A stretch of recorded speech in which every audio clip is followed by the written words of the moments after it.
All right, imagine this. These tiny, and I mean T-I-N-Y, things inside you, like way too small to even see, are basically running the show when it comes to some of the most important stuff happening in your body. Crazy, right? It does sound kind of wild when you put it like that, but yeah, that's microRNA in a nutshell. It's like they're these little puppet masters, these molecules telling your genes when to switch on and when to, well, chill out. Like they're deciding which genes actually get to do their thing. Exactly. It's all about gene expression. And for the longest time, scientists were so focused on the genes themselves, they almost missed these little guys entirely. Really? So how did we even find out about microRNA if they're so stealthy? It all started back in the early 90s with a bunch of scientists studying these tiny worms, C. elegans. Okay, so we're talking worms here. Not exactly the most glamorous research subject. You'd be surprised. These little worms have actually been huge EE for biological research. They're simple, but they share a lot of the same basic biological processes with us, more complex creatures. Anyway, this team was looking at a gene called Lin4, which they knew had something to do with the timing of the worm's development, like when they molt and grow. Ah, so like a built-in timetable for their life cycle. Right. But here's the thing. This gene, Lin4, it wasn't actually making a protein like most genes do. It was producing these short sequences of RNA. And guess what? Those were our microRNA. What? So the gene was cranking out these little RNA snippets instead of proteins. What were they doing with them? Okay, so get this. Those microRNA snippets were targeting another gene, basically intercepting its messages and preventing it from making iTrust protein. So they're like little gene blockers. Pretty much. They were turning off the lights on this other gene. At first, everyone thought, that's weird, but it's probably just a worm thing. Right, like some weird quirk of worm biology. But that wasn't the end of the story, was it? Nope. Turns out, years later, they found microRNA in another species, and then another, and then they found them in U.S. No way! So these little gene regulators are everywhere. Pretty much. Plants, animals, humans, we've all got them. Oh, yeah.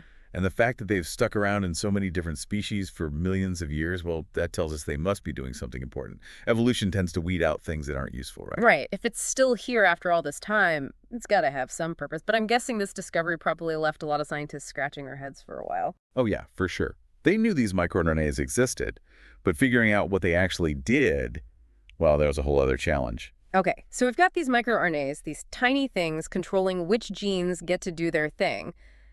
But how do they actually do that? It's got to be more complicated than just, like, flipping a switch, right? Oh, yeah. It's way more intricate than just an on-off switch. Think of it this way. Imagine each cell is like a bustling factory. A factory. Yeah. And inside this factory, the DNA, that's like the master blueprint, right? It holds the instructions for making all the different proteins the cell needs. Makes sense. So where do the microRNAs fit into this factory picture? Well, you can't just take the master blueprint and hand it to every worker on the factory floor, can you? You need copies of those instructions. Right, you need someone to carry the instructions to the different workstations. Exactly. That's where mRNA comes in, messenger RNA. It carries a copy of the DNA's instructions to the ribosomes, which are like the assembly lines where proteins are actually built. Okay, I'm with you so far. DNA is the master plan. mRNA carries copies of the plan to the assembly lines. So what are the microRNAs doing in this factory? Are they like quality control inspectors or something? That's a great way to put it. They don't mess with the master blueprint, the DNA, but they can intercept those messengers, those mRNAs, and decide whether those instructions actually get used. Interesting. So how do they do that? Just rip up the mRNA instructions? Sometimes, yeah. They can actually cut up the mRNA, making it impossible for the ribosome to read. Imagine someone taking scissors to those instructions before they even reach the assembly line. Talk about stopping production so the message never even gets through. Exactly. But that's not their only trick. Yeah. They can also make the mRNA unstable, more likely to fall apart before it even reaches the ribosome. Kind of like if those instructions got caught in the rain on the way to the assembly line, they'd be useless. Oh, I see. So they're either destroying the instructions or making sure they never arrive in the first place. Sneaky. But how do they choose which mRNAs to target? It's not just random, is it? No, it's very precise. You see, microRNAs have this uncanny ability to recognize and bind to specific sequences on their target mRNAs. Think of it like a lock and key.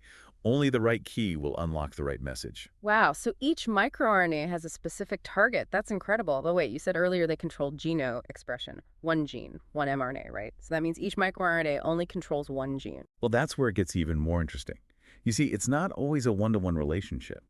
A single microRNA can actually regulate hundreds of different mRNAs. Hold on, one microRNA, multiple targets. How does that work? It's all about this special region on the microRNA called the seed region. Think of it like a master key that can unlock several different but related locks. It allows the microRNA to target mRNAs with similar but not necessarily identical sequences. So one microRNA can wrangle a whole bunch of different genes. That's amazing. And kind of scary when you think about it. What happens if those microRNAs get things wrong? Well, that's the thing about a complex system. Any little hiccup can have ripple effects. And because microRNAs are involved in so many different processes, when they go rogue, it can have some pretty big consequences for our health. So it sounds like these microRNAs are walking a tightrope, right? Keeping all these different processes in check. What happens when things go wrong? When those microRNAs aren't quite hitting their marks? Well, because they're involved in so many crucial cellular processes, even small disruptions can have pretty big consequences for our health. We're talking about serious stuff here, right? Like what? Oh, we're talking about the big ones. Oh. Heart disease, cancer, obesity, even things like Alzheimer's disease. MicroRNAs are being studied in connection with all of them. Wow, so these tiny things are linked to some of the biggest health challenges we face. It's hard to wrap my head around that. It is pretty wild when you think about it. Take heart health, for example. Okay, yeah, heart health, what's the connection there? Well, for starters, microRNAs are essential for the heart to develop properly in the first place, way back when we're just embryos. But they don't stop there. They're also crucial for the heart to function correctly throughout our lives. So they're like involved in every stage of heart health. Exactly. And what's fascinating is how even the tiniest changes in microRNA levels can mess things up. We're talking heart muscle growth, blood vessel formation, even the electrical signals that keep your heart beating in rhythm. It's like they're fine-tuning every aspect of how the heart works. Precisely. And when that delicate balance gets thrown off, it can increase the risk of all sorts of heart problems, from irregular heartbeats to, in more serious cases, heart failure. And you mentioned cancer earlier. How do microRNAs play into that? Right, so remember how we were talking about microRNAs either allowing or blocking those protein-making instructions? Well, it turns out that in the context of cancer, they can actually act as both tumor suppressors and tumor promoters. Wait, hold on. They can be good guys and be bad guys. How does that even work? It's all about context. Think of it like this. Some microRNAs are like the brakes on a car, keeping things under control and preventing cells from growing out of control, which is what cancer is. But then you have other microRNAs that can actually accelerate that process, kind of like stepping on the gas pedal. Okay, so in some cases, they can actually make cancer worse. In a way, yes, depending on which microRNAs are involved and what other factors are at play within the cell. It's complicated, and scientists are still working to unravel all the details. It sounds like we've still got a lot to learn about these microRNAs. But what about those other conditions you mentioned, things like obesity and diabetes? How do they fit into the picture? Well, let's take a look at obesity and diabetes. There's this whole family of microRNAs called the LET7 family. They're really important for regulating metabolism and how our bodies store fat. Interesting. So they have a say in how our bodies process energy. Exactly. And researchers have discovered that if you manipulate the levels of these LET7 microRNAs in mice, you can actually influence whether they become obese or develop diabetes. So by tweaking those microRNA levels, you can make them more or less susceptible to those conditions. That's pretty incredible. It is. And get this, in some studies, they were even able to reverse obesity and diabetes in mice just by manipulating those microRNAs. Wow, reverse those conditions. That's huge. Are we talking about potential treatments here? Potentially. It's definitely an area of active research.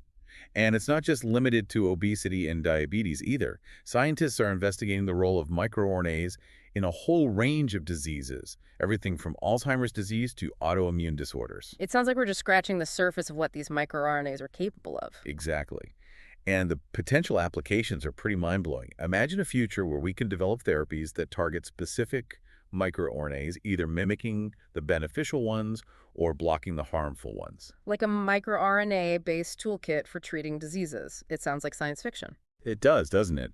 But it's a future that might be closer than we think. And because microRNAs are so incredibly precise in their targets, we could potentially develop highly targeted therapies with fewer side effects than traditional drugs. Now that would be truly revolutionary. You would indeed. Wow, I don't know about you, but my mind is officially blown. We've gone from barely knowing these microRNAs existed to realizing they might hold the key to treating some of the most challenging diseases we face. Yeah, it just goes to show you how much there still is to discover about the human body Mm. and how even the tiniest things can have the biggest impact. Couldn't have said it better myself.